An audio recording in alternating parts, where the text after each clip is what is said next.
अद्वैत की हम बात सुनते हैं। एक ही है सत्य, लेकिन फिर भी अद्वैत की भी जो बात करते हैं वे भी शरीर और आत्मा को दो हिस्सों में बांटकर चलते हैं। जो अद्वैत का विचार रखते हैं वे भी अपने शरीर और अपनी आत्मा के बीच पृथकता मानते हैं, और जब शरीर और आत्मा में भेद होगा तो जगत और परमात्मा में भेद अनिवार्य हो जाता है।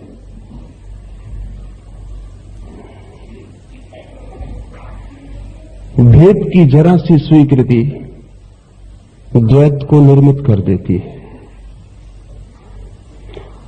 इसलिए एक बहुत विरोधाभासी स्थिति लोगों की है। अद्वैत को मानने वाला भी अपने जीवन में द्वैत को ही मानकर चलता है। लाओस से इसमें अद्वैत की आधारशिला निर्मित कर रहा है। लाओस से कहता है कि जगत और परमात्मा एक नहीं हो सकते जब तक शरीर और आत्मा के बीच एक गहरा आलिंगन न हो।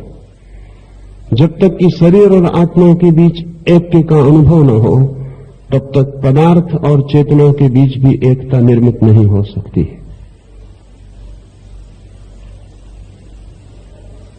तथाकथित धार्मिक आदमी को बहुत कठिनाई मालूम पड़ेगी, लेकिन व्यक्ति अगर अपने ही भीतर विभाजित है तो अस्तित्व को अविभाज्य नहीं मान सकेगा। अपने भीतर जो अविभाजित है वही जगत को अविभाजित जान सकेगा, क्योंकि जगत फैला हुआ शरीर है और चेतना विराट परमात्मा है। अगर मेरी चेतना मेरे शरीर से भिन्न है तो फिर परमात्मा की चेतना भी जगत के शरीर से भिन्न ही होगी। लाओस से कहता है यदि शरीर और आत्मा को एक रखा जा सके तो ही अद्वैत की संभावना, तो ही अद्वैत का फूल खिल सकता है। लेकिन ये शरीर और आत्मा अलग कैसे हो जाते हैं इसे हम समझ लें तो शायद एक रखने की बात भी समझ में आ जाए। बच्चा जब पैदा होता है तो उसे कोई भेद का पता नहीं होता। शरीर और चेतना में कोई भी रेखा भी भेद की नहीं होती। शरीर और चेतना एक ही अस्तित्व की तरह बड़े होते हैं, लेकिन जीवन की जरूरतें, सभ्यता, संस्कृति, सुरक्षा शरीर और चेतना में भेद को निर्मित करना शुरू कर देती। बच्चे को अगर भूख लगी है तो भी हमें उसे सिखाना पड़ता है कि जब भूख लगी हो तभी भोजन मिले ये जरूरी नहीं है, भूख को रोकना भी आवश्यक है। ये जीवन की अनिवार्य व्यवस्था है। जब नींद आ जाए तभी सोना भी मिल जाए ये आवश्यक नहीं, और जब प्यास लगे तभी पानी भी मिल जाए ये भी जरूरी नहीं। तो नियंत्रण रखना भी सीखना पड़ता है, और जैसे ही बच्चे को नियंत्रण की क्षमता आती है वैसे ही उसे ये भी बोध हो जाता है कि मैं अलग हूं और शरीर अलग है। क्योंकि शरीर को भूख लगती है और मैं भूख को रोक लेता हूं, शरीर को नींद आती है और मैं नींद को रोक लेता हूं। मैं रोक सकता हूं जिसे, उससे अलग हो जाता हूं। तो जैसे जैसे बच्चे में नियंत्रण, कंट्रोल विकसित होता है वैसे वैसे उसकी चेतना और शरीर में एक दरार पड़नी शुरू हो जाती। वो दरार रोज रोज बड़ी होती चली जाती। वो दरार जितनी बड़ी हो जाती है उतना ही अस्तित्व के साथ एक होना मुश्किल हो जाता है, क्योंकि जो अपने शरीर के साथ भी एक होना जिसे मुश्किल हो गया है उसे विराट जगत के शरीर के साथ एक होना बहुत मुश्किल हो जाएगा। ये गहरा द्वैत जीवन की अनिवार्यता में से पैदा होता है। जरूरी है लेकिन सत्य नहीं है, उपयोगी है लेकिन तथ्य नहीं है। और जो भी उपयोगी होता है जरूरी नहीं कि सत्य हो, और कभी ऐसा भी होता है कि असत्य भी बहुत उपयोगी होते हैं। ये एक उपयोगी असत्य है और इसे विकसित करना ही पड़ता है। लेकिन अगर इससे ही हमारा चित्त सदा के लिए बंध जाए और हम इससे छूट न सकें तो ये उपयोगी सत्य आत्मघाती हो जाता है। नियंत्रण सिखाना ही पड़ेगा, संयम सिखाना ही पड़ेगा। जरूरतें खड़ी होंगी और मांग को रोकने की क्षमता भी जुटानी ही पड़ेगी। धीरे धीरे जिसमें जरूरतें पैदा होती हैं वो अलग मालूम होने लगता है और जो जरूरतों पर नियंत्रण करता है वो अलग मालूम होने लगता है। बुद्धि अलग और वासना अलग मालूम होने लगती है। बुद्धि और वासना जैसे ही अलग मालूम होने लगती है, हमारे भीतर ही दो हिस्से हो गए। फिर हम पूरी जिंदगी इन दो हिस्सों के संघर्ष में ही परेशान होते हैं। सारी जिंदगी एक अंतर्द्वंद बन जाती है। पूरी समय वासना अपनी मांग करती है और बुद्धि अपना नियंत्रण स्थापित करना चाहती है। धीरे धीरे हमारे भीतर सब तरफ से विभाजन हो जाता है। मनोविद कहते हैं कि हमारा जो नीचे का हिस्सा है शरीर का, नाभि से नीचे का हिस्सा, उसे हम नीचा हिस्सा मानना शुरू कर देते हैं। केवल नीचे होने के कारण नहीं, निम्न होने के कारण भी।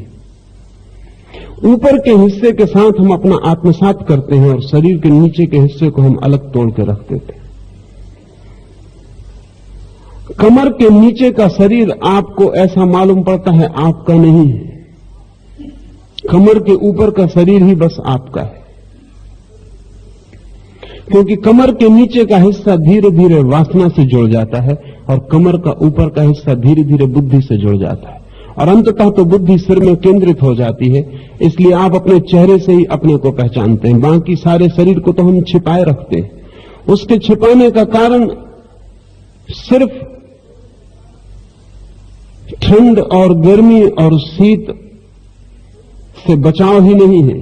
उसके छिपाने का बुनियादी कारण है कि हमारी आइडेंटिटी, हम अपना तादात्म्य केवल चेहरे से करना चाहते हैं, बाकी शरीर से नहीं।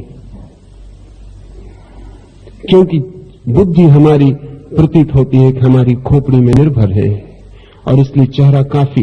ये बहुत मजे की बात है कि अगर आपका चेहरा काट के रख दिया जाए तो आप पहचाने जा सकते हैं, लेकिन आपका पूरा शरीर अगर रखा हो, सिर्फ चेहरा ना हो, तो आप खुद भी न पहचान सकेंगे कि शरीर आपका है। दूसरे तो पहचान ही नहीं सकेंगे, आप भी नहीं पहचान सकेंगे। हमारी पहचान बुद्धि से जुड़ गई और हमने पूरे शरीर को वासनाग्रस्त मान के अलग छोड़ रखा है। इसके गहरे परिणाम हुए। उन गहरे परिणामों पर हम बात करेंगे। लाओस से इस पहले सूत्र में कह रहा है कि यदि बौद्धिक और ऐन्द्रिक आत्माओं को एक ही आलिंगन में आबद्ध रखा जाए तो उन्हें पृथक होने से बचाया जा सकता है। अगर मेरी बुद्धि और मेरी इंद्रियां एक गहरे आलिंगन में आबद्ध रहें तो मेरे भीतर द्वंद्व को और द्वैत को पैदा होने से रोका जा सकता है। और अगर ये आबद्ध न रहे, अगर मैं बुद्धि को और वासना को अपने भीतर अलग तोड़ लूं और दोनों के बीच सब सेतु नष्ट कर दूं, तो फिर मेरे भीतर खंडित होने की स्थिति को नहीं रोका जा सकता। जिसे मनोवैज्ञानिक सीजोफ्रेनिक कहते हैं, खंडित व्यक्ति कहते हैं, वो हम सभी थोड़े न बहुत हैं। जब कोई ज्यादा खंडित हो जाता है तो पागल हो जाता है। हम किसी तरह से अपने को मैनेज कर लेते, हम किसी तरह से अपने को चला लेते और पागल नहीं हो जाते, लेकिन हमारे भीतर पागलपन की क्षमता प्रतिपल घटती बढ़ती रहती। हम अपने ही भीतर एक गहरे संघर्ष में हैं, आलिंगन में नहीं। एक तालमेल नहीं है भीतर, एक संगीत नहीं है, एक लयबद्धता नहीं है भीतर। भीतर एक संघर्ष, एक द्वंद्व, एक विरोध, एक शत्रुता है। प्रत्येक चीज के साथ संघर्ष है। अभी पश्चिम में एक नया आंदोलन चलता है, विशेषकर अमेरिका में, संवेदनशीलता को बढ़ाने का। क्योंकि अमेरिका को अनुभव होना शुरू हुआ है कि आदमी की संवेदनशीलता समाप्त हो गई, सेंसिटिविटी समाप्त हो गई। हम छूते हैं लेकिन छूना हमारा बिल्कुल मुर्दा है। हम देखते हैं लेकिन आंखें हमारी पथराई हुई है। हम सुनते हैं लेकिन कानों पर आवाज ही पड़ती है, हृदय तक कोई संवेदन नहीं पहुंचता। हम प्रेम भी करते हैं, हम प्रेम की बात भी करते हैं, लेकिन प्रेम हमारा बिल्कुल निष्प्राण है। हमारे प्रेम के हृदय में कोई धड़कन नहीं है। हमारा प्रेम बिल्कुल कागजी है। हम सब कुछ करते हैं, लेकिन ऐसा मालूम होता है कि हमारे किसी भी करने में कोई संवेदना नहीं रह गई। संवेदना शून्य, जड़, यंत्रवत हम उठते हैं, बैठते हैं, चलते हैं, सब हम कर लेते हैं। संवेदना वापस लाई जानी जरूरी है। तो मनस्विद कह रहे हैं कि अगर हम आदमी की संवेदना वापस न ला सके तो हम आदमी को पृथ्वी पर इस सदी के आगे बचा नहीं सकेंगे। अभी तक व्यक्ति पागल होते रहे थे, अब समूहगत रूप से लोग पागल हो जाएंगे। संवेदना वापस लौटानी पड़ेगी, लेकिन संवेदना वापस कैसे लौटे और संवेदना खो क्यों गई है?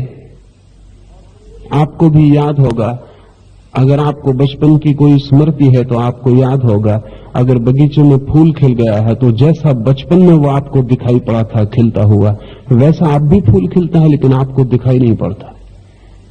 सूरज बचपन में भी उगता था, वही सूरज अब भी उगता है, लेकिन अब सूरज के उठने से हृदय में कोई नृत्य पैदा नहीं होता।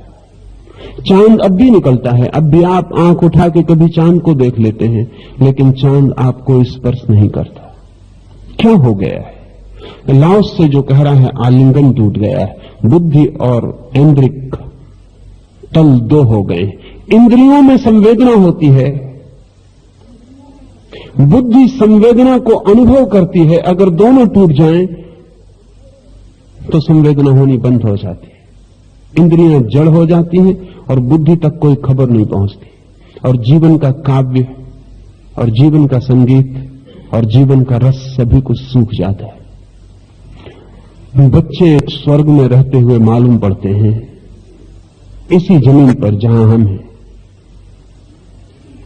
लेकिन उनके स्वर्ग में रहने का कोई और कारण नहीं है। सिर्फ इतना ही कारण है कि अभी उनकी इंद्रिय आत्मा और उनकी बुद्धि आत्मा में फासला नहीं पड़ा है। अभी जब वे भोजन करते हैं तो शरीर ही भोजन नहीं करता, उनकी पूरी आत्मा भी उस भोजन से आनंदित होती है। अभी जब वे नाचते हैं तो सिर्फ शरीर ही नहीं नाचता, उनकी आत्मा भी नाचती है। अभी जब वे दौड़ते हैं तो उनका शरीर ही नहीं दौड़ता, उनकी आत्मा भी दौड़ती है। अभी वे संयुक्त हैं, अभी उनके भीतर भेद पड़ना शुरू नहीं हुआ, अभी वे अद्वैत में,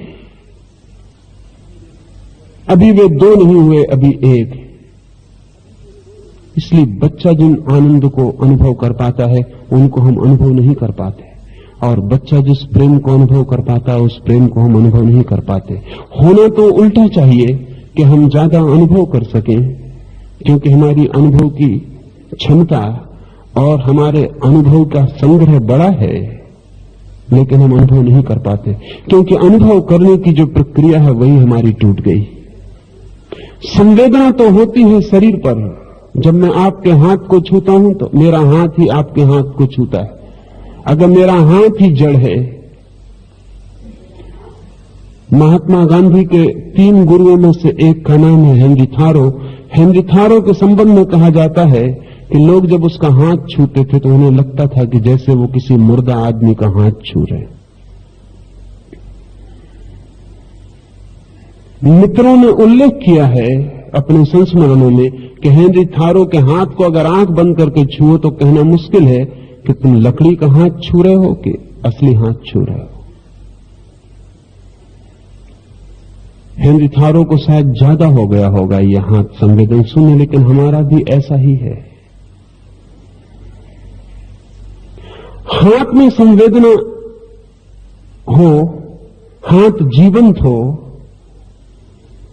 और हाथ का रोआ रोआ और हाथ का अणु अणु और हाथ का कोष्ठ कोष्ठ बिजली से भर जाए छूते समय, तो ही बुद्धि ग्रहण कर सकती है इस स्पर्श के आनंद को। अगर हाथ ही मुर्दा पड़ा रहे तो बुद्धि तक कोई खबर ही नहीं पहुंचती, और बुद्धि तक खबर न पहुंचे तो बुद्धि के पास सीधा कोई उपाय नहीं। इंद्रियां बुद्धि के द्वार हैं और शरीर आत्मा का साधन है।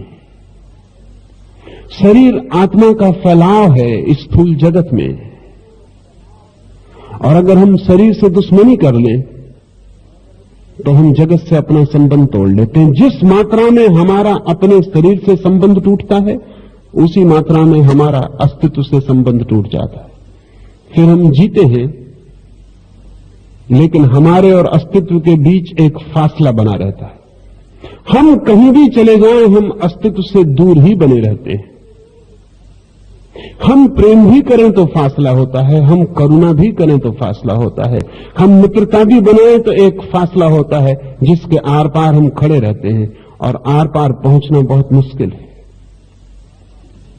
लाओस से कहता है ये द्वैत हमारे भीतर पैदा होता है, हमारी बुद्धि और हमारी इंद्रियों के बीच फासले के निर्माण से। लेकिन यह फासला उपयोगी है,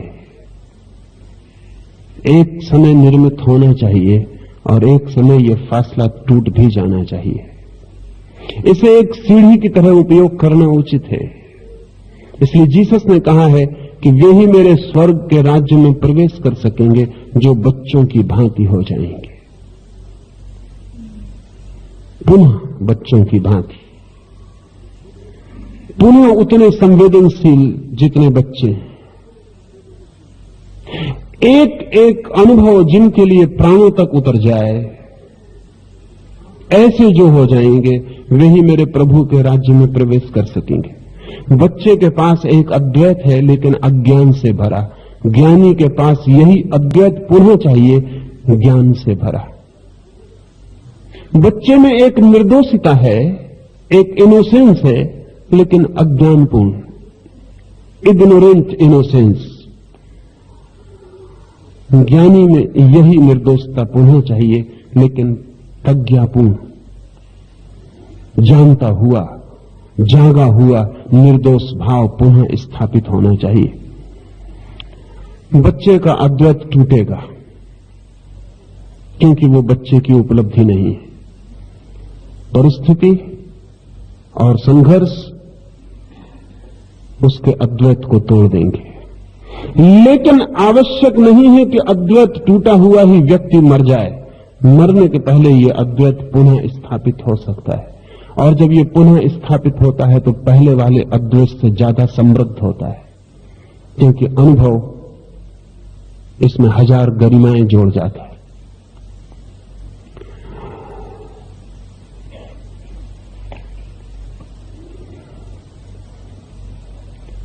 क्या किया जा सके कि हमारे भीतर एक अद्वैत आबद्ध हो जाए? हम कैसे भीतर एक हो जाएं? अल्लाह से की साधना पद्धति में भीतर होने के बड़े सुगम उपाय।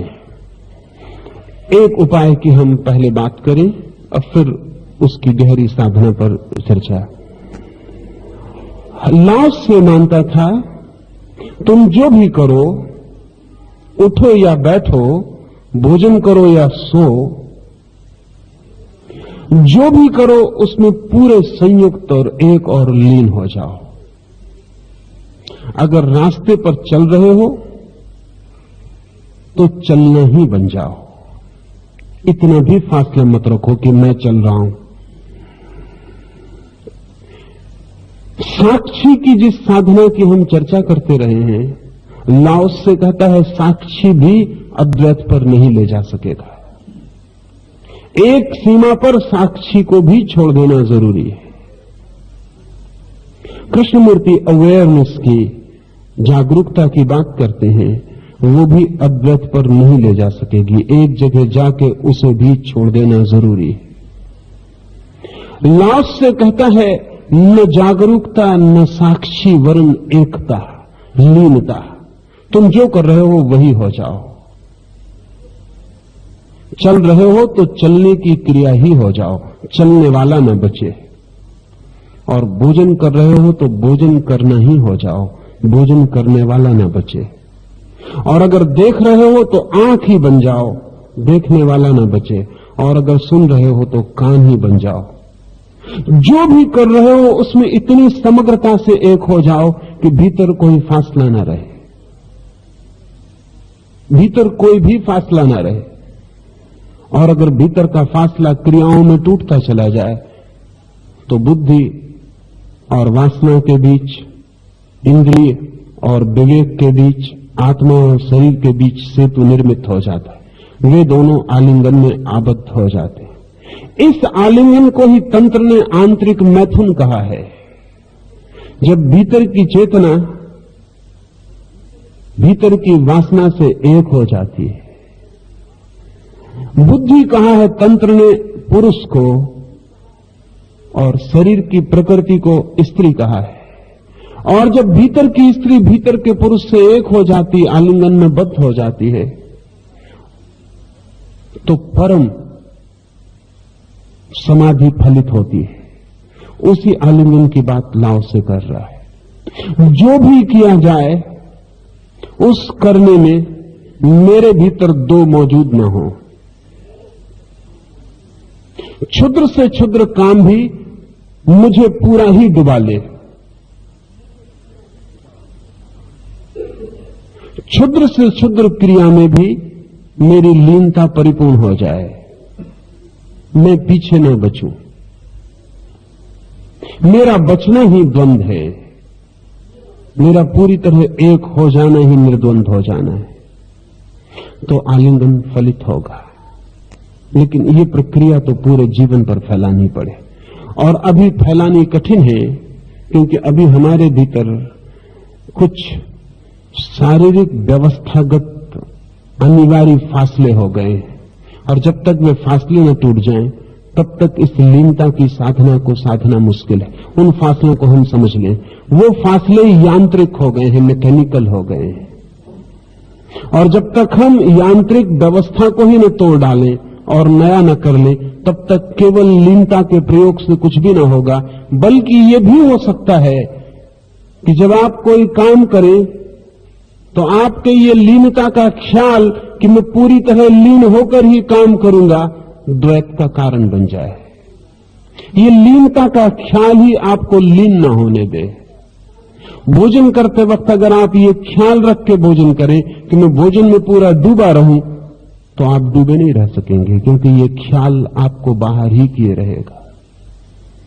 हमारे भीतर यंत्रगत भूलें हो गई हैं, और यंत्रगत भूलों को समझ लेना जरूरी है। अगर आप एक छोटे बच्चे को अपने झूले पर सोता हुआ देखें, तो जो एक बात ख्याल में आपको नहीं आती होगी, आनी चाहिए, वो ये होगी कि बच्चे का पेट आप ऊपर नीचे होते देखेंगे, छाती नहीं।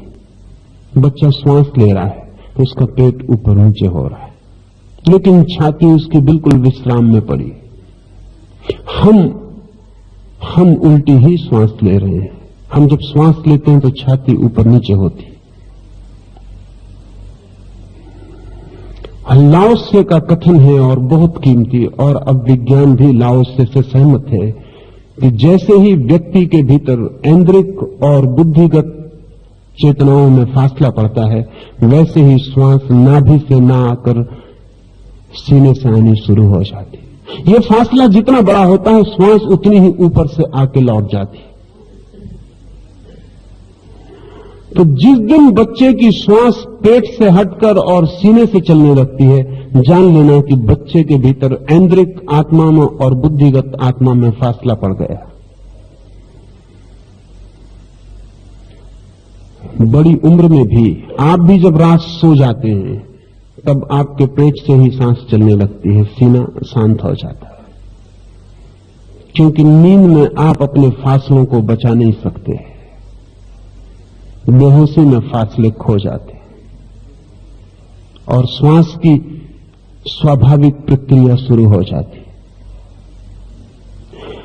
श्वास का जो प्राथमिक स्रोत है, जापानी भाषा में उसके लिए एक शब्द है, हमारी भाषा में कोई शब्द नहीं है, उसे शब्द है उनका तांडेन, TANDEN। नाभि से 2 इंच नीचे ठीक श्वास चलती हो तो नाभि से 2 इंच नीचे, जिसे जापानी तांडेन कहते हैं, उस बिंदु से श्वास का संबंध होता है। और जितना तनावग्रस्त व्यक्ति होगा, तांडेन से श्वास का बिंदु उतना ही दूर हटता जाता है। तो जितने ऊपर से आप सांस लेते हैं, उतने ही तनाव से भरे होंगे, और जितने नीचे से सांस लेते हैं उतने ही विश्राम को उपलब्ध होंगे। और अगर तानदेन से श्वास चलती हो तो आपके जीवन में तनाव बिल्कुल नहीं होगा। बच्चे के जीवन में तनाव न होने का जो व्यवस्थागत कारण है वो तानदेन से श्वास का चलना है। जब आप भी कभी विश्राम में होते हैं तो अचानक ख्याल करना आपकी श्वास तानदेन से चलती होगी। और जब आप तनाव से भरे हो, बहुत मन उदास, चिंतित, परेशान हो, व्यथित हो, बेचैनी में हो, तब आप ख्याल करना तो श्वास बहुत ऊपर से आके लौट जाएगी। ये श्वास का ऊपर से आके लौट जाना इस बात का सूचक है कि आप अपनी मूल प्रकृति से बहुत दूर हो गए। लेकिन कुछ कारण हैं जिनकी वजह से हम लोगों को शिक्षा देते हैं कि पेट से श्वास मत लेना। एक तो एक पागलपन का ख्याल सारी दुनिया में फैल गया है और वो ये है कि छाती फूली हुई होनी चाहिए, छाती बड़ी होनी चाहिए। तो छाती जितनी बड़ी करनी हो उतनी श्वास छाती में भरनी चाहिए, नीचे नहीं, और छाती से ही वापस लौटा देनी चाहिए। तो छाती को बड़ा करने का पागलपन व्यक्ति के भीतर एक भयंकर उत्पात को निर्मित कर देता है। अगर आपने कभी जापानी या चीनी फकीरों की तस्वीरें देखी या लाओसे की तस्वीर अगर आपने कभी देखी तो आपको थोड़ी हैरानी होगी। चीन और जापान में तो बुद्ध की भी जो तस्वीरें और मूर्तियां बनाई हैं वो भी देख के हमें हैरानी होगी, क्योंकि हमने जो बुद्ध की मूर्तियां बनाई हैं उनसे उनका मेल नहीं है। हमारी जो बुद्ध की मूर्तियां उनमें पेट बहुत छोटा है, पीठ से लगा हुआ है और छाती बड़ी है। और जापान और चीन में बुद्ध की भी जो मूर्तियां हैं उनमें पेट बड़ा है।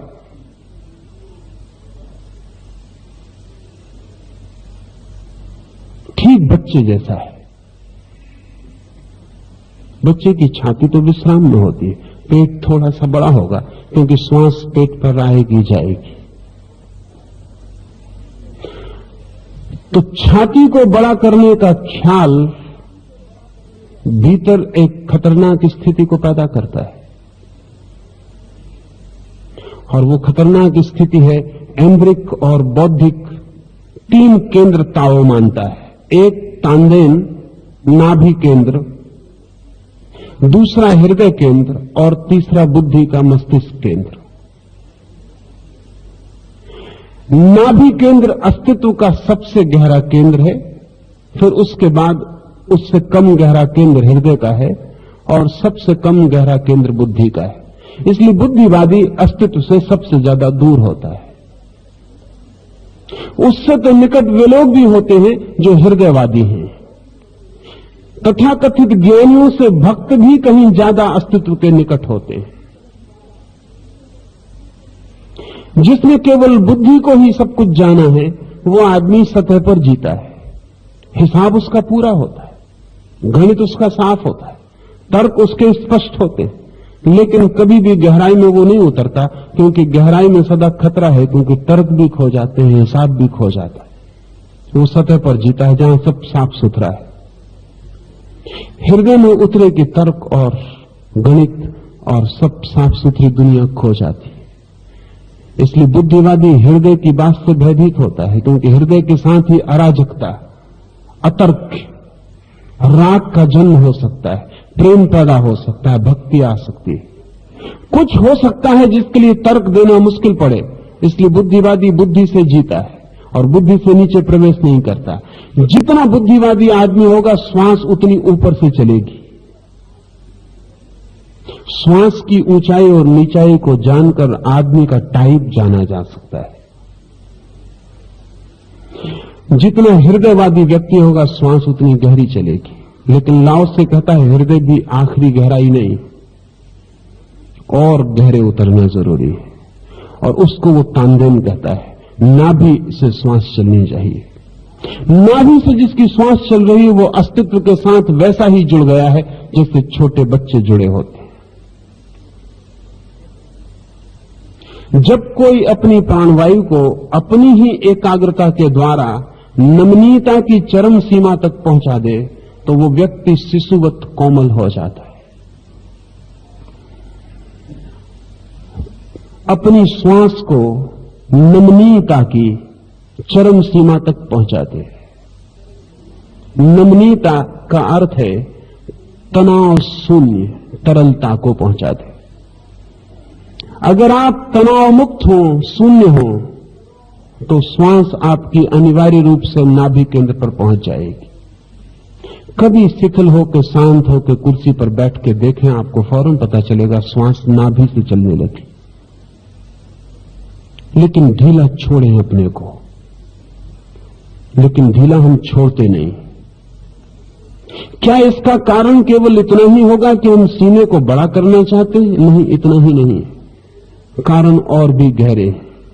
सबसे बड़ा कारण जो आपको ख्याल में भी नहीं होगा, लेकिन आप समझेंगे तो शीघ्र ख्याल में आ जाएगा। बच्चे को अपने शरीर का बोध सबसे पहले कब होता है? फ्राइड की खोजें बहुत मूल्यवान हैं इस संबंध में। फ्राइड कहता है बच्चे को अपने शरीर का सबसे पहले बोध तभी होता है जब वो अपनी कामेंद्रिय को स्पर्श करता है। तभी मां बाप उसको रोकते हैं कि ठहरो, मत करो, मत छुओ। अगर बच्चा अपनी नाक छूता है, अपनी आंख छूता है, अपना हाथ हिलाता है तो मां बहुत प्रसन्न होती है। पैर हिलाता है तो मां बहुत आनंदित होती है। लेकिन बच्चा अगर अपनी जननेंद्रिय छूता है तो मां बेचैन और परेशान हो जाती। बच्चे को पहली दफे पता चलता है कि शरीर में कोई हिस्सा भी है जो छूने योग्य नहीं है, और शरीर में कोई हिस्सा है जो खतरनाक है, और शरीर में कोई हिस्सा है जो अपराध है। ये मां और बाप की आंखों को देख के बच्चे को पता चलता है। ये अपराध मां और बाप को अपने मां बाप से पता चला था। ये अपराध परंपरागत है, अपराध कहीं है नहीं। लेकिन बच्चे के शरीर में एक भेद शुरू हो गया, और बच्चे को ये बात धीरे धीरे मां बाप के इशारे बता देंगे। उनकी निंदा, उनकी आलोचना, उनका क्रोध बता देगा कि शरीर में कोई हिस्सा ऐसा भी है जो अपना नहीं है। इसलिए आप बूढ़े भी हो जाएंगे तो भी आपकी जननेंद्रिय आपके शरीर का हिस्सा नहीं बन पाती, बन नहीं सकती। उसके साथ एक फासला बना ही रहेगा। और जननेंद्रिय के साथ फासला पैदा होते ही जननेंद्रिय से नीचे का जो हिस्सा है वो वर्जित हो गया। जननेंद्रिय के ऊपर का हिस्सा स्वीकृत हो गया और नीचे का हिस्सा स्वीकृत हो गया।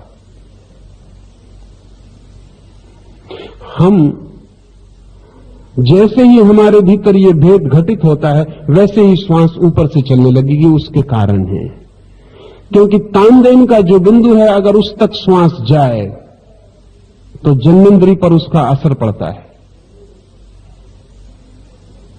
इसलिए जैसे ही हमको ये ख्याल आ गया कि जननेंद्रिय हमारा हिस्सा नहीं है तो हमारा तानदेन सिकुड़ जाता है, सप्रेस्ड हो जाता है, और हम डरे हुए जीने लगते हैं कि कहीं जननेंद्रिय तक श्वास न चली जाए।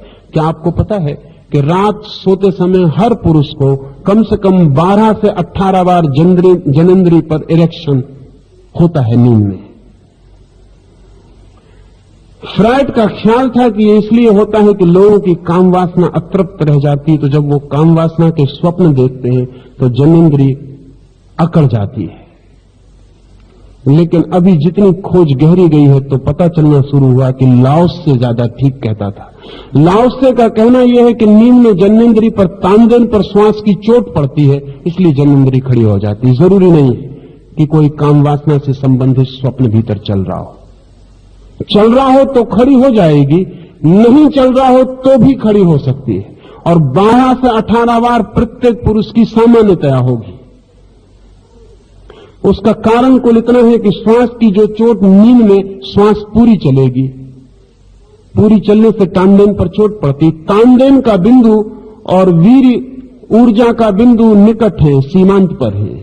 श्वास की चोट ही वीर्य को सक्रिय करती है। इसलिए संभोग के समय में आप छाती से श्वास नहीं ले सकते। संभोग के क्षण में आपको पेट से ही श्वास लेनी पड़ती है। इसलिए श्वास तेजी से चलने लगती है और श्वास जोर से भीतर धक्के मारने लगती है। अगर आप श्वास को शांत रख सकें तो वीर्य स्खलन रुक जाएगा। इसलिए तंत्र में प्रयोग है कि श्वास को शांत रखा जा सके तो बिना वीर्य स्खलन के संभोग किया जा सकता है, और संभोग को घंटों लंबा भी किया जा सकता है, लेकिन श्वास फिर तांडेन तक नहीं पहुंचनी चाहिए। तो जैसे ही बच्चे को ये ख्याल में आ जाता है कि जनेंद्रिय अस्वीकार करनी है, निंदित है, पाप है, वैसे ही उसकी श्वास ऊपर से चलने लगती है, क्योंकि तांडेन पर चोट पहुंचते ही बच्चे की जनेंद्रिय पर संवेदना होती है, और वो संवेदना सुखद है। वो संवेदना सुखद है। उस सुखद संवेदना के कारण वो जनेंद्रिय के प्रति आतुर और उत्सुक होता है, लेकिन माँ बाप की आंखें और समाज की आंखें बहुत दुखद हैं, और तब एक फासला उसके भीतर पैदा होना शुरू होता है। अंततः तो सुख भी पाप हो जाता है, और सुख लेते वक्त हम सब अपने को अपराधी अनुभव करते हैं। ये बड़े मजे की बात है कि जब भी आप अपने को सुखी पाएंगे तो भीतर अपराध का भाव पाएंगे। इसलिए कुछ लोग तो दुखी होने में बड़ा गौरव मानने लगते हैं, क्योंकि वो अपराधी नहीं। सुखी आदमी को थोड़ा सा अपराध मालूम पड़ता है, क्योंकि उसके पहले सुख के अनुभव के साथ अपराध का भाव जुड़ गया, और इसलिए हम जीते हैं, लेकिन बटे हुए जीते हैं। अगर तांडेन तक श्वास न पहुंचे तो नपुंसकता तक भी फलित हो सकती है। ताओ को मानने वाले चिकित्सकों का ख्याल है कि अनेक पुरुषों की नपुंसकता केवल श्वास के तांडेन तक न पहुंचने से पैदा होती है। इसलिए बहुत मजे की बात आपसे कहूं, अक्सर पहलवान नपुंसक हो जाते। उसका कारण, क्योंकि पहलवान छाती से श्वास लेता है, और इतनी श्वास छाती से लेता है, पेट को भीतर ले जाता है कि तांडेन तक श्वास के पहुंचने की संभावना ही बंद हो जाती। इसलिए पहलवान दिखता तो बहुत विराइल, दिखता तो बहुत पुरुष, लेकिन पुरुषत्व बहुत कम हो जाता है। पुरुषत्व के और उसके बीच श्वास का संबंध टूट जाता है।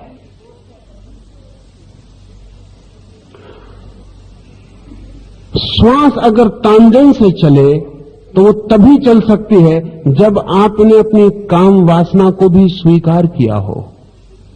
अगर अस्वीकार किया है तो श्वास तांडेन से नहीं चल सकेगी। असल में जब तक आपने अपने पूरे वासना को भी समग्रभूत अंगीकार न कर लिया हो, शिशुवत स्वीकार न कर लिया हो, तब तक आपके भीतर अद्वैत निर्मित नहीं हो सकता है। और ये बहुत आनंद की अद्भुत बात है कि जैसे ही कोई व्यक्ति अपनी वासना को उसकी समग्रता में स्वीकार कर लेता है, वैसे ही वासना से मुक्त हो जाता है। द्वंद्व में वासना बढ़ती है, घटती नहीं, तड़पती है, तृप्त भी नहीं होती, संतप्त होती है, संतुष्ट कभी नहीं, पीड़ा बन जाती है, नरक बन जाती है, लेकिन उससे छुटकारा कभी नहीं हो पाता। और तर्क हमसे कहेगा कि जिस चीज में हम इतने उलझ गए हैं उससे और दूर हटते चले जाएं। जितने दूर हम हटते हैं उतना फासला भीतर बड़ा होता चला जाता है। लाओस से कहता है कि आलिंगनबद्ध हो जाओ, अपनी ऐन्द्रिकता को समग्र रूप से स्वीकार कर लो।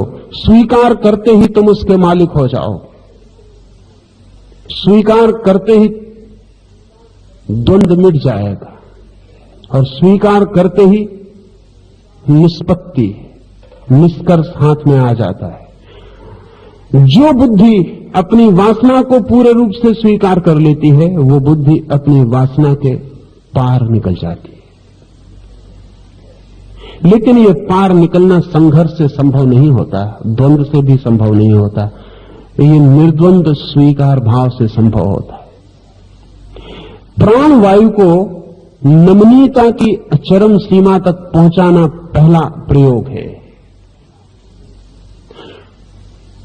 ताओ की साधना में जो उतरते हैं उनका पहला काम यह है कि वो श्वास को फेफड़ों से लेना बंद कर दें,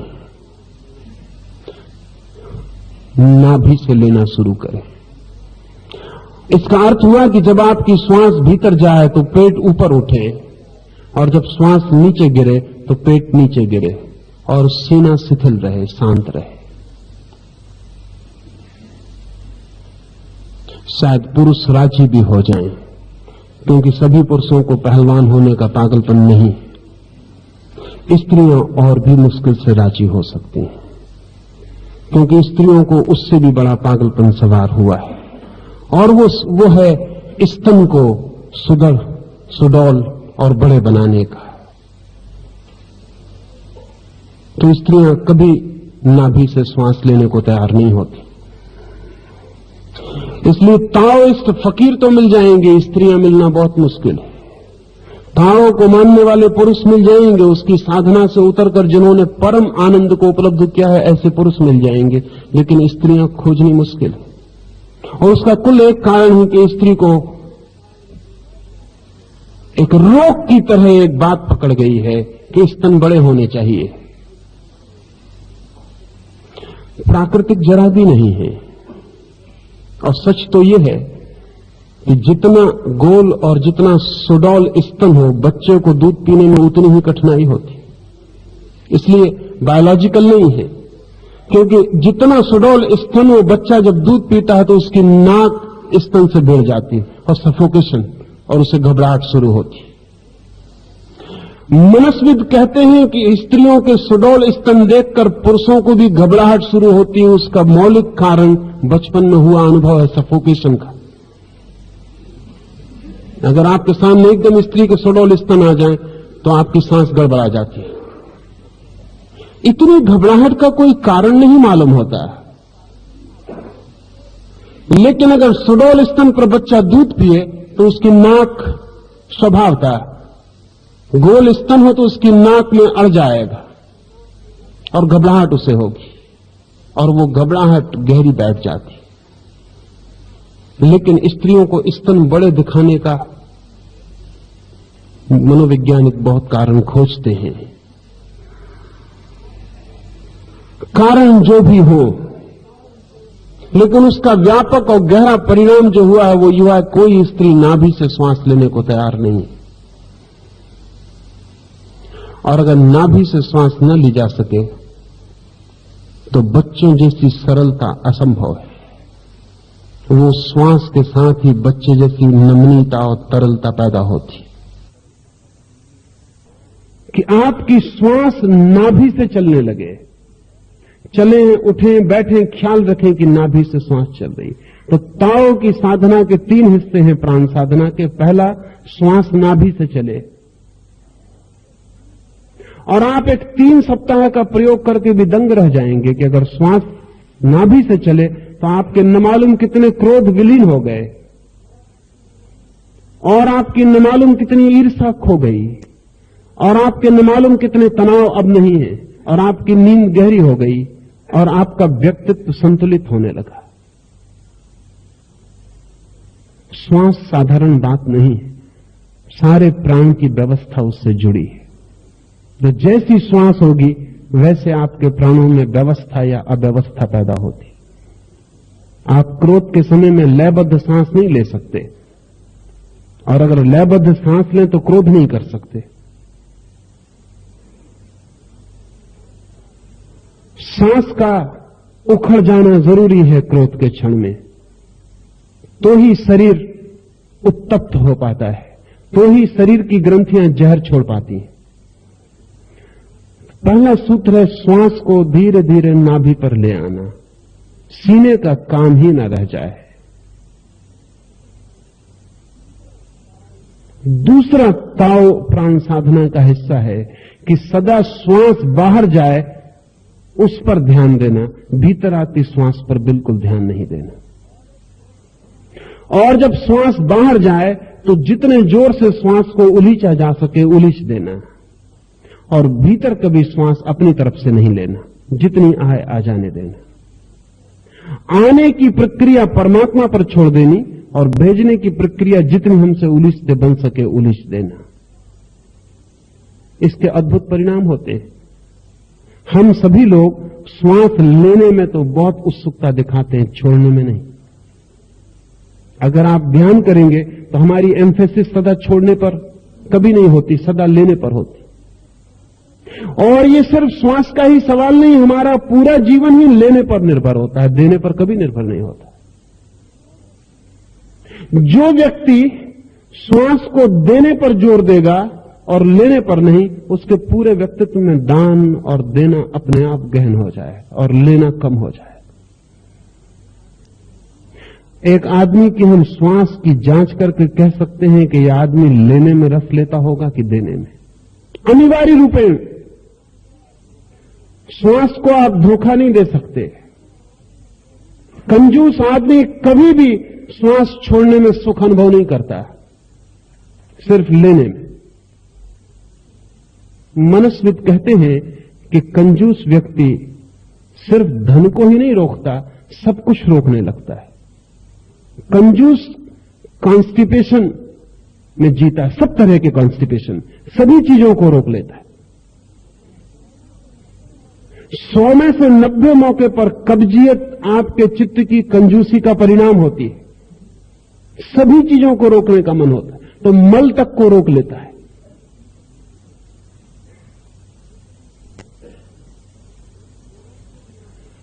श्वास को भी रोक लेता है।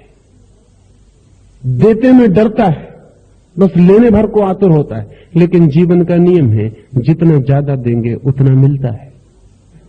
अगर आपने श्वास छोड़ने में कंजूसी दिखाई तो आप पा नहीं सकेंगे, क्योंकि पाएंगे कहां से?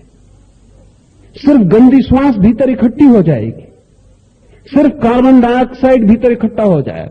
कोई 6000 छिद्र हैं आपके श्वास के यंत्र में।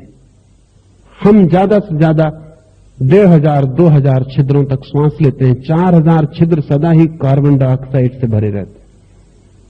हम उन्हें कभी खाली ही नहीं करते। हम गंदगी को अपने भीतर इकट्ठा कर लेते और हम ऊपर ही ऊपर जीते रहते हैं। भीतर गंदगी की परतें इकट्ठी होती चली जाती। ताओ का मानना है कि श्वास को उलीचें और लेने की आप फिक्र ना करें, क्योंकि लेना तो अपने आप हो जाएगा, उलीचना भर काफी है। और जितनी आप श्वास को उलीच देंगे उतनी ताजी श्वास भीतर चली आएगी। और ये उलीचने पर जोर देने का कारण है क्योंकि इस जोर की बदलाहट से, इस उलीचने की तरफ जोर बढ़ने से आपके पूरे जीवन में देने की संभावना बढ़ने लगेगी। हमारा सारा क्रोध इसीलिए है कि हम देना नहीं चाहते, लेना चाहते हैं। हमारी सारी घृणा इसीलिए है कि हम देना नहीं चाहते, लेना चाहते हैं। हमारी ईर्ष्या इसलिए है कि हम देना नहीं चाहते, लेना चाहते हैं। हमारे जीवन का सारा उलझाव क्या है कि देने की हमें जरा भी इच्छा नहीं है और लेना हम बहुत चाहते हैं। जो दे नहीं सकता उसे कुछ भी नहीं मिलेगा, और जो दे सकता है उसे 1000 गुना सदा मिल जाता है। और जो हम देते हैं, अगर हम लोहा देते हैं तो सोना मिल जाता है। कार्बन डाइऑक्साइड उलीचिए और प्राणवायु भीतर भर जाती है, ऑक्सीजन भीतर भर जाता है। यही पूरे जीवन का सूत्र है। तो लाओसे का दूसरा सूत्र है, सदा श्वास को फेंकिए, लेने को भूल ही जाइए। लेने का आपको काम ही नहीं करना है, वो तो प्रकृति स्वयं कर लेती है। आप सिर्फ उलीचते हैं, फेंकते हैं, हटाते हैं, खाली जगह छोड़ दें, वो भर जाएगी।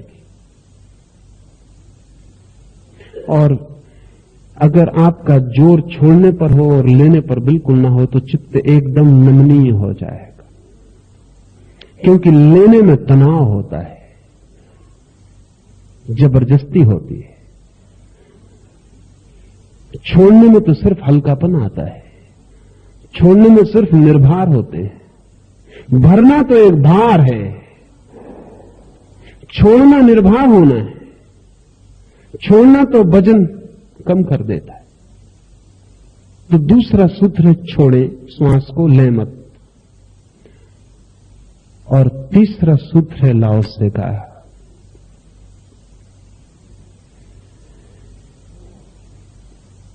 केंद्र नाभि हो जाए, छोड़ने पर जोर हो जाए। और तीसरा, ये जो श्वास का आना जाना है, इससे अपने को पृथक न समझें। जब श्वास बाहर जाए तो समझें कि मैं बाहर चला गया, और जब श्वास भीतर आए तो समझें कि मैं भीतर आ गया। प्राण के साथ एक हो जाएं। हम क्या करते हैं? हम कहते हैं श्वास मुझ में आई, श्वास मुझसे बाहर गई। लाओसे कहता है इससे बिल्कुल उल्टी बात। वो कहता है श्वास के साथ मैं बाहर गया, श्वास के साथ मैं भीतर आया। मैं ही बाहर हूं, मैं ही भीतर हूं, श्वास के साथ इस शरीर में भीतर आता हूं, श्वास के साथ इस शरीर के बाहर विराट शरीर में जाता हूं। चलते उठते बैठते अगर ये ख्याल रख सके कि श्वास के साथ मैं बाहर गया और श्वास के साथ मैं भीतर आया, इसका जप निर्मित हो जाए। ये धीरे धीरे धीरे धीरे धीरे जप की भांति आपके भीतर गूंजने लगे कि श्वास में बाहर गया, श्वास में भीतर आया। तो श्वास की ये सतत क्रिया अगर जप बन जाए बाहर और भीतर आने की, तो अद्वैत फलित होता है, तो अद्वैत का अनुभव होता है। और अगर ये तीन बातें ध्यानपूर्वक हो जाएं, तो लाओस से कहता है जब कोई अपनी प्राणवायु को अपनी ही एकाग्रता के द्वारा नमनीयता की चरम सीमा तक पहुंचा देता है, तो शिशुवत कोमल हो जाता है, तो फिर बच्चे की भांति कोमल हो जाता है। ये कोमलता जितनी ज्यादा हो उतना ज्यादा जीवन, ये कोमलता जितनी कम हो उतनी ज्यादा मृत्यु। सख्त हो जाना ही मौत का दरवाजा और कोमल बने रहना ही जीवन का द्वार है। तो कोमल जैसे कि नया नया उगा हुआ अंकुर होता है, दिखता है कमजोर लेकिन वही उसकी शक्ति है। बूढ़ा दिखता हो भला ताकतवर, लेकिन बच्चे से ज्यादा ताकतवर नहीं है, क्योंकि मौत करीब आती चली जा रही। जितना सख्त होता चला जाता है उतना मृत्यु के करीब पहुंचता चला जाता। बच्चा बिल्कुल कमजोर दिखता है, लेकिन अपनी कमजोरी में भी महाशक्तिशाली है, क्योंकि जीवन अभी उसमें फैलेगा और बड़ा होगा। नमनीयता, लेकिन ये श्वास पर प्रयोग के बिना संभव नहीं है, और श्वास पर अगर ये संभव हो जाए तो फिर जीवन के सभी पहलुओं पर संभव हो जाती। और हमारी श्वास हमारे व्यक्तित्व को सब तरफ से प्रभावित करती है। आपकी श्वास आपका पूरा दर्पण है। आप श्वास के साथ क्या कर रहे हैं उससे पता चल जाएगा कि आप अपने साथ क्या कर रहे हैं। आप कैसी श्वास लेते हैं पता चल जाएगा आप कैसे व्यक्ति हैं। लाओत्से के पास कोई आता था साधना के लिए, तो लाओत्से कहता था कि एक सप्ताह मेरे पास रुक जाओ, जरा मैं देखता हूं कि तुम कैसी श्वास लेते हो, कैसी श्वास छोड़ते हो। खोजी आया हो, अगर ज्ञानी हो तो हैरान होगा कि हम ब्रह्म ज्ञान लेने आए, सत्य का पता लगाने आए, और ये आदमी कह रहा है कैसी श्वास लेते हो, कैसी छोड़ते हो। 7 दिन लाओत्से देखेगा उस आदमी को, अनेक हालतों में, सोते में, जगते में, काम करते चलते वक्त, क्रोध में, प्रेम में, और देखेगा उसकी श्वास की व्यवस्था क्या है। और जब तक वो श्वास की व्यवस्था न समझ ले तब तक साधना का कोई सूत्र न देगा।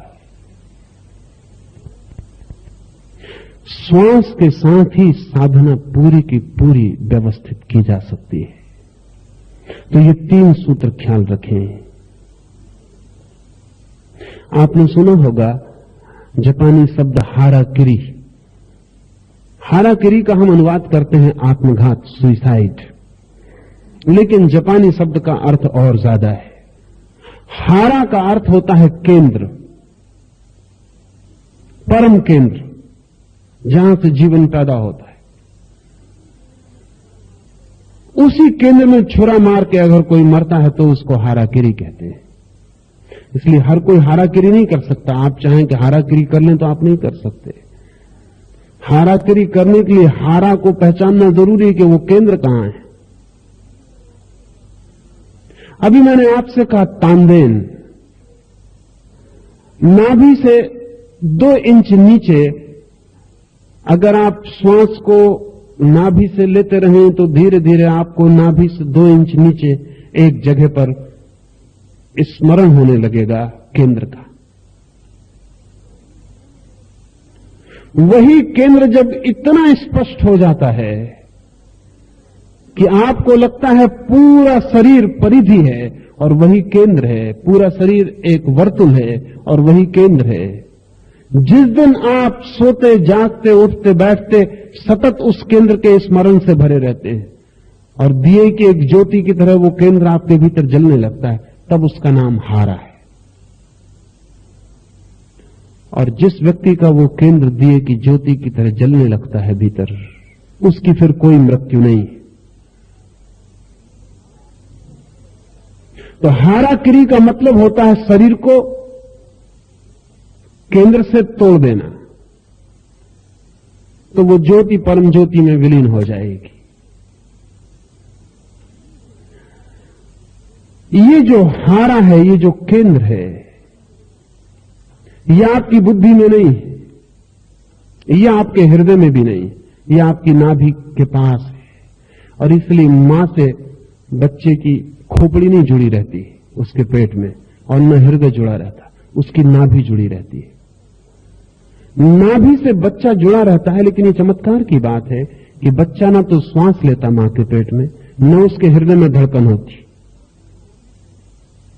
सिर्फ नाभि से मां से जुड़ा रहता है और जीवित रहता है।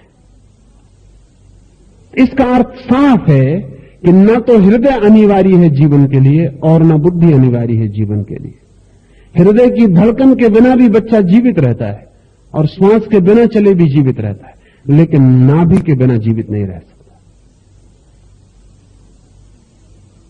इसलिए मां से बच्चे के अलग होते ही पहला काम हम नाभि से संबंध तोड़ने का करते हैं, क्योंकि जब तक नाभि से संबंध न टूट जाए बच्चा अपनी श्वास नहीं ले सकेगा, व्यक्तित्व नहीं पैदा होगा, उसका अलग खड़ा नहीं होगा। वो मां से जुड़ा है, मां से संबंध तोड़ना पड़ेगा। जब हम मां से संबंध तोड़ देंगे तब उसके शरीर को पहली दफे जरूरत पैदा होगी कि वो श्वास ले, हृदय धड़के, खून बहे, बच्चा अपने पैरों पर जीवन को चलना शुरू करे। ठीक इसे ऐसा समझे कि मां से नाभि से हमारा जो धागा जुड़ा है ये एक धागा है, और ठीक नाभि से दूसरा धागा हमारा परमात्मा से जुड़ा है, अस्तित्व से जुड़ा है। वो जिस जगह से हमारा धागा जुड़ा है, नाभि के दूसरे छोर को हम समझें, दूसरे पहलू को, जहां से हम अस्तित्व से जुड़े हैं, उसका नाम हारा है। और ताओ कहता है कि उस हारा को जो पा लेता है, उस केंद्र को जो पा लेता है, वो सरल हो जाता है, फूल की तरह, आकाश के तारों की तरह, बच्चों की तरह, पशुओं की आंखों की तरह तरल और सरल हो जाता है। ये तरलता और सरलता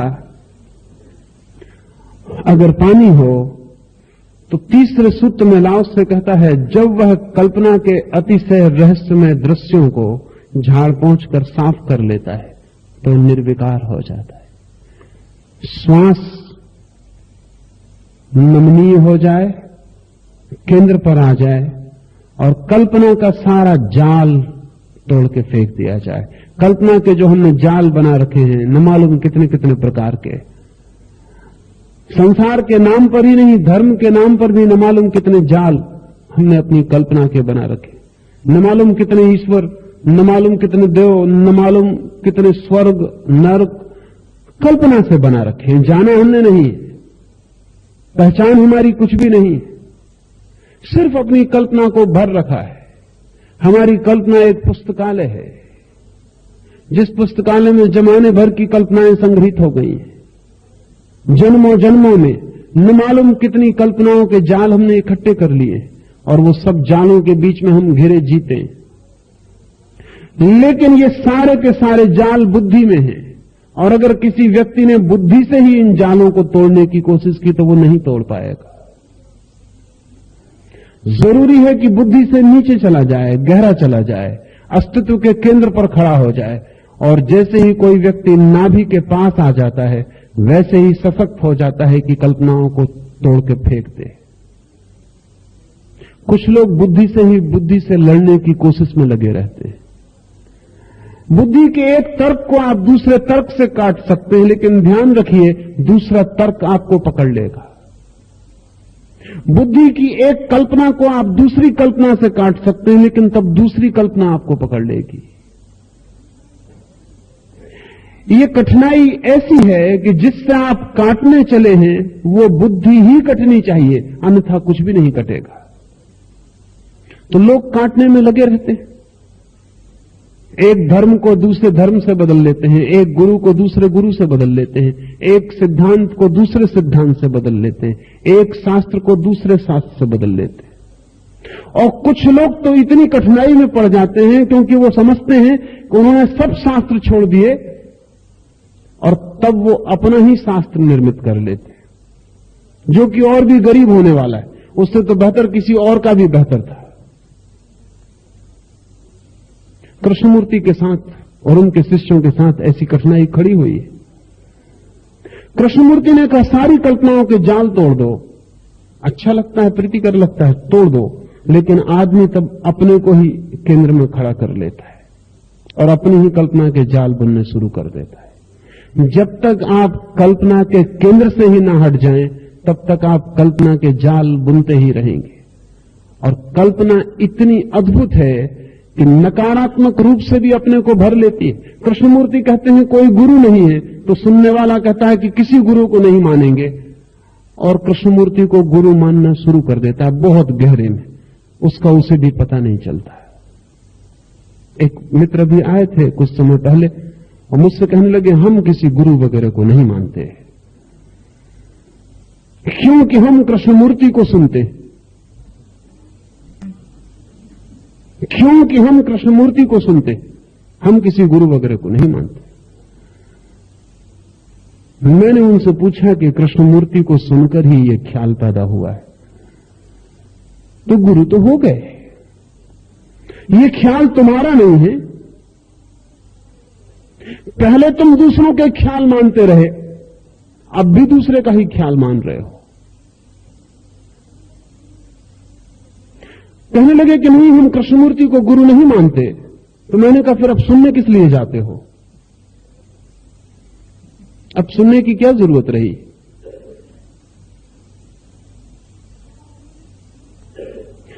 कहा उन्होंने कि सुनने जाते हैं समझने के लिए। तो मैंने कहा गुरु का और मतलब ही क्या होता है कि जिससे हम समझते हैं, और गुरु का क्या मतलब होता है कि जिसके पास हम समझने जाते हैं। आदमी अगर बुद्धि के ही जगह खड़ा रहे तो बुद्धि के विपरीत बातों को भी बुद्धि से ही पकड़ेगा। इसमें कोई अस्वाभाविक बात नहीं है, स्वाभाविक है। नहीं, असली सवाल सिर्फ बुद्धि से ही जाल को काटने का नहीं है, क्योंकि बुद्धि नए जाल बना लेगी। बुद्धि से हट जाने का है। कैसे एक छलांग लगे कि हम बुद्धि से हट जाएं? तो उस बुद्धि से हटने के दो प्रयोग किए गए। एक प्रयोग है कि आदमी विचार छोड़ दे, भाव में पड़ जाए। ये मीरा है, तो मीरा विचार नहीं करती, भाव में पड़ गई है, नाचती है, गाती है, कीर्तन करती है। लेकिन भाव भी बहुत गहरे नहीं ले जाता, बुद्धि से तो गहरे ले जाता है, इसलिए बुद्धि से तो बेहतर है। बुद्धि से तो कुछ भी बेहतर हो सकता है, गहरे ले जाता है। लेकिन लाओस से जो कह रहा है वो और गहरे ले जाता है। वो कहता है भाव भी आखिर बहुत कुछ बुद्धि के पास है। हम तो वहां चलते हैं जहां भाव भी नहीं रह जाता, विचार भी नहीं रह जाता, न बुद्धि और न हृदय, न ज्ञान और न भक्ति। हम वहां चलते हैं जहां चित्त निर्विकार हो जाता है, जहां शुद्ध अस्तित्व रह जाता है। इस शुद्ध अस्तित्व के लिए सारी कल्पनाओं का कचरा झाड़ पहुंचकर अलग कर देना जरूरी है। लेकिन ये कौन करेगा? अगर बुद्धि से ही आपने ये काम लिया तो आप गलती में पड़ जाएंगे। बुद्धि से झाड़ के अलग कर देगी, लेकिन नए जाल बना के खड़े कर देगी। और ध्यान रहे, पुराने जालों से नए जाल ज्यादा खतरनाक हैं, क्योंकि पुरानों को तो छोड़ने का मन भी होता है, नए को पकड़ने का और संभालने का मन होने लगता है। पुराने गुरुओं से नए गुरु खतरनाक हो जाते, और पुराने शास्त्रों से नए शास्त्र खतरनाक हो जाते, क्योंकि नए में नएपन का भी आग्रह और मोह। और अगर किसी को यह ख्याल आ गया कि मैं समर्थ हो गया हूं सारे जाल को काटने में, तो यह अहंकार बुद्धि के केंद्र पर खड़ा होकर सबसे बड़ा जाल बन जाता है। नहीं, इससे नीचे हटना पड़े। ये बहुत मजे की बात है कि अगर आप नाभि से श्वास लेने लगे तो आप अहंकारी नहीं रह जाएंगे। आपको कुछ करना ही पड़ेगा कि अहंकार छोड़ने जाएं, नहीं आप नहीं रह जाएंगे, क्योंकि नाभि पर अहंकार के टिकने का उपाय नहीं है। अहंकार इतना बड़ा तनाव है कि नाभि से सांस चलती हो तो नहीं टिक सकता, इतना शांत हो जाता है भीतर सब। लाओस से अपने शिष्यों की परीक्षाएं लिया करता था, उनको सवाल देता, वे ठीक जवाब ले आते और लाओस से फाड़ के फेंक देता, क्योंकि उनके पेट पर हाथ रख के देखता और कहता सवाल बेकार गया, जवाब गलत है। एक युवक आया हुआ था और उसने लाओस से कहा, तुम पागल तो नहीं हो, तुमने जो समझाया था ठीक वही वही लिख के लाया हूं। लाओस ने कहा वो तो बिल्कुल ठीक है, लेकिन जो लिख के लाया है उसकी श्वास नाभि से नहीं चल रही, और ये जवाब तो तभी आ सकता है भीतर से जब श्वास नाभि से चल रही हो। तुम मुझे सुन के ले आए हो, ये बुद्धि से सुना गया था, बुद्धि से दे दिया गया, तुम्हारे भीतर इसका कोई भी अनुभव नहीं है। च्वांग से जब उसके पास पहुंचा उसका सबसे बड़ा शिष्य, तो लाओस ने उसे सब समझाया, उसने सब सुना, और जब उसकी परीक्षा का वक्त आया तो जैसा कि सभी शिष्य अपने कागजात लेकर आते थे जवाब देने के लिए, वो बिना कागजात खाली हाथ आके बैठ गया। लाओस ने कहा कि आज तुम्हारी परीक्षा का दिन है और मैं कुछ पूछूंगा, जवाब लिखने के लिए कुछ लाए नहीं। च्वांग त्से ने कहा कि अगर मैं जवाब नहीं हूं तो मेरे लिखे हुए जवाबों का क्या उपयोग होगा। उसने अपने कपड़े उतार दिया और नग्न होकर सामने लेट गया। उसने कहा कि तुम मेरी श्वास देख लो, और ध्यान रहे अगर नाभि से सच्ची श्वास नहीं चलने लगी है और आप सिर्फ कोशिश करके चलाते रहे, तो जब कोई आपकी पेट पे हाथ रखेगा फौरन श्वास सीने से चलने लगेगी। फौरन जैसे ही आप कॉन्शियस हो जाएंगे श्वास आपकी सीने से चलने लगेगी। वो तो बच्चे जैसे सरल ही ना हो गए हों कि कोई पेट पे हाथ रखे या कुछ भी करे, श्वास वहीं से चलती ही है। डॉक्टर जब आपका हाथ अपने हाथ में लेकर नाड़ी नापता है तो आप कभी ये मत सोचना कि नाड़ी उतनी ही होती जितनी डॉक्टर को पता चलती। डॉक्टर को भी कम से कम थोड़ा उसे घटा लेना चाहिए, उतनी नहीं होती, वो डॉक्टर के पकड़ने से बढ़ती, बढ़ेगी ही, क्योंकि आप सचेतन हो गए, आप कॉन्शियस हो गए, घबराहट आ गई, तनाव बढ़ गया। तो बीमारी जब डॉक्टर जांचता है तो उसे यह नहीं समझना चाहिए बीमारी इतनी ही होगी, थोड़ी ज्यादा मालूम होती है, क्योंकि उतना घबराहट भी बढ़ गई होती है भीतर।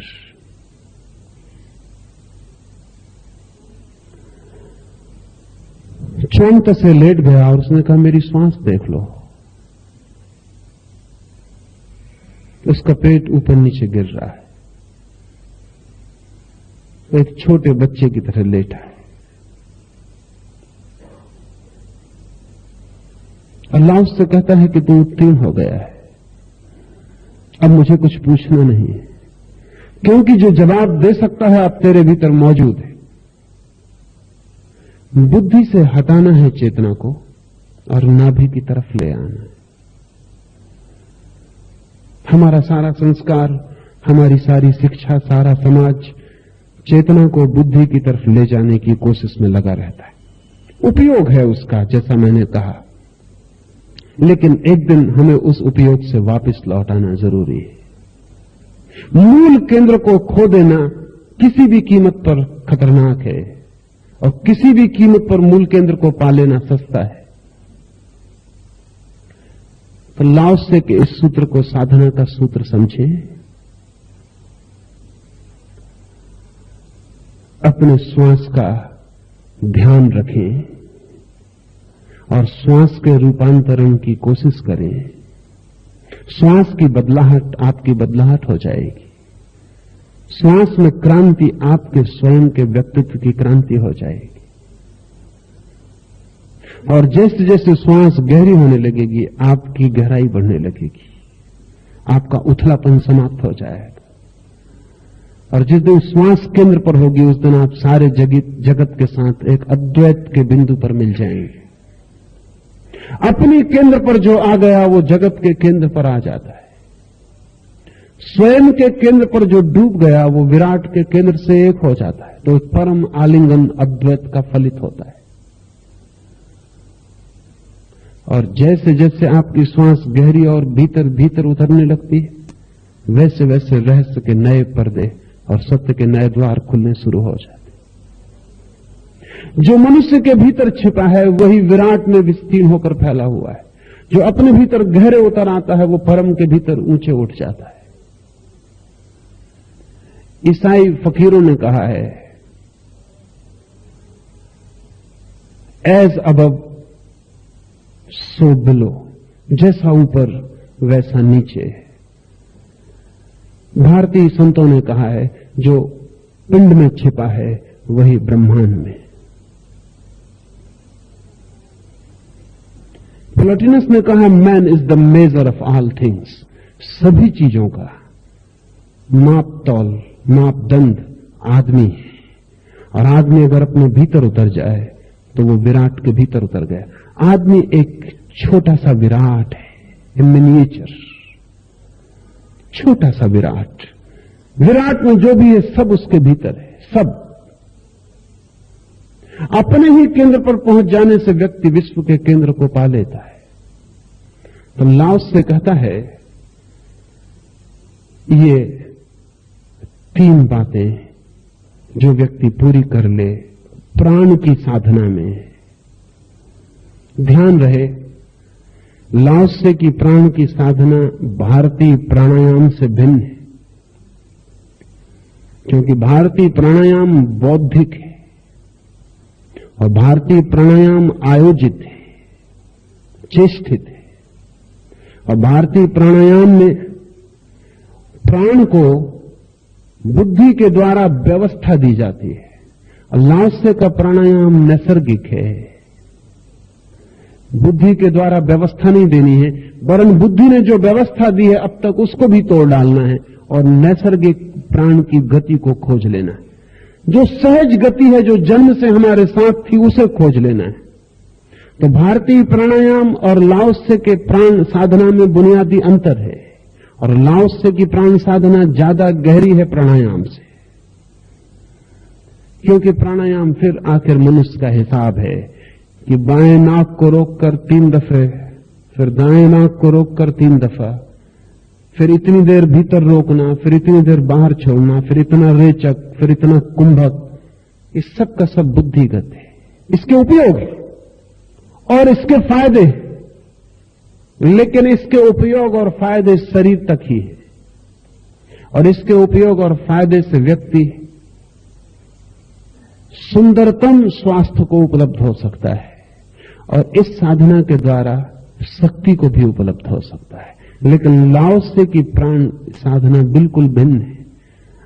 उससे व्यक्ति निसर्ग को उपलब्ध होता है, प्रकृति को, जो है हमारे सब सोच विचार के पहले और जो बचेगा हमारे सब सोच विचार के खो जाने के बाद।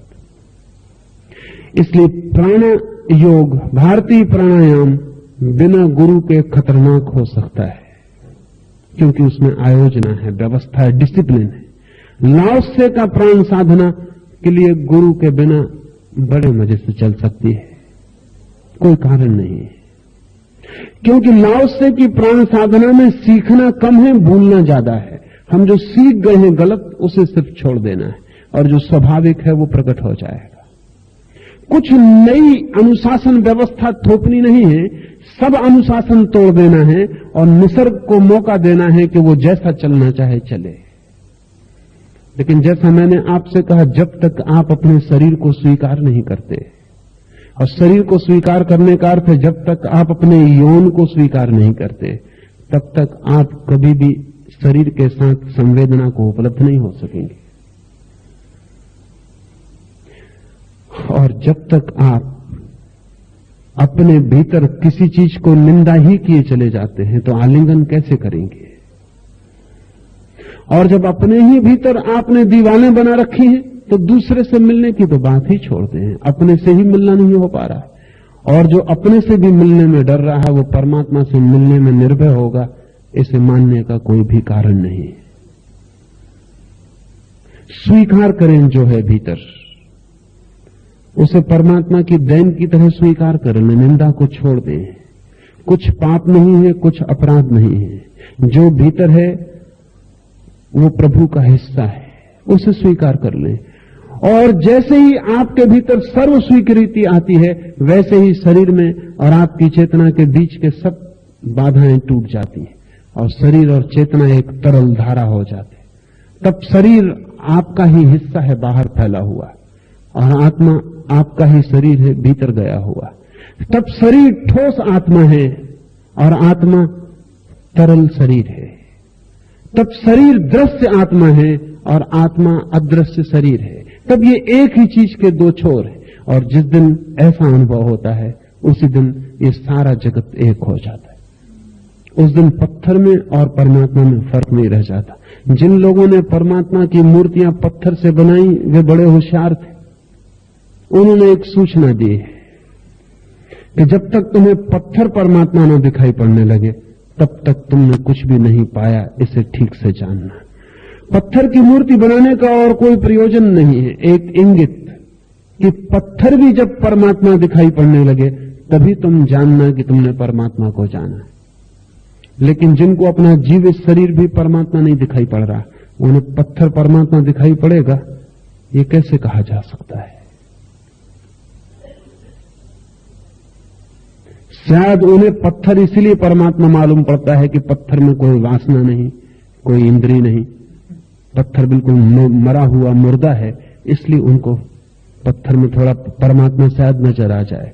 लेकिन परमात्मा अगर जिंदा उनको मिल जाए तो वो 25 संदेह उठाएंगे। अरे आप खाना भी खाते हैं, आपको भूख भी लगती है, सर्दी में आप ठिठुरते भी हैं, आपको भी गर्मी में पंखे की जरूरत है। भगवान खत्म हुआ, परमात्मा विनष्ट हुआ। हम अपने घर लौट आएंगे आश्वस्त होते कि गलती थी बात, नाहक इस आदमी के पास गए थे। पत्थर में कोई वासना नहीं दिखाई पड़ती, इसलिए हमको परमात्मा दिखाई पड़ता। लेकिन जिन्होंने पत्थर की मूर्ति बनाई थी उनका कारण दूसरा था। उनका ख्याल यह था कि जब तुम्हें पत्थर में भी दिख जाएगा तो ऐसी कौन सी जगह बचेगी जहां तुम्हें नहीं दिखाई पड़ेगा। जीवन का सर्व स्वीकार धार्मिक व्यक्ति का पहला लक्षण है, और सर्व स्वीकार से आती है शांति, सर्व स्वीकार से आता है विश्राम, सर्व स्वीकार से आती है बाल सुलभ निर्दोषता। उसी निर्दोष आंख के लिए जगत ब्रह्म हो जाता है। आज इतना ही। अब एक 5 मिनट हम कीर्तन में बाल सुलभ हो जाएं और फिर विदा हो।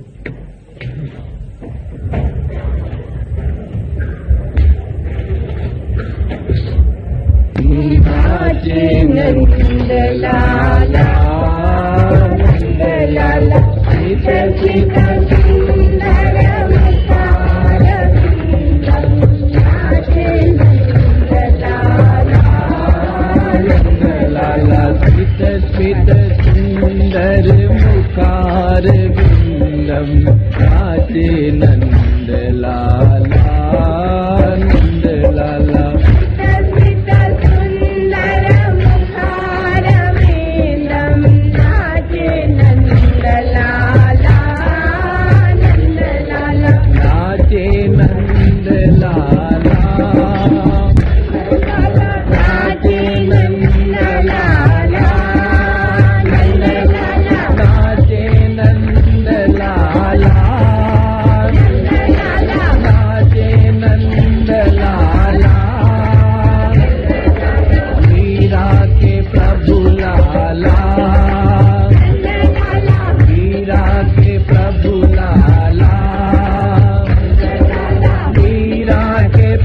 लाला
For more information you can contact us knowledgeme.com.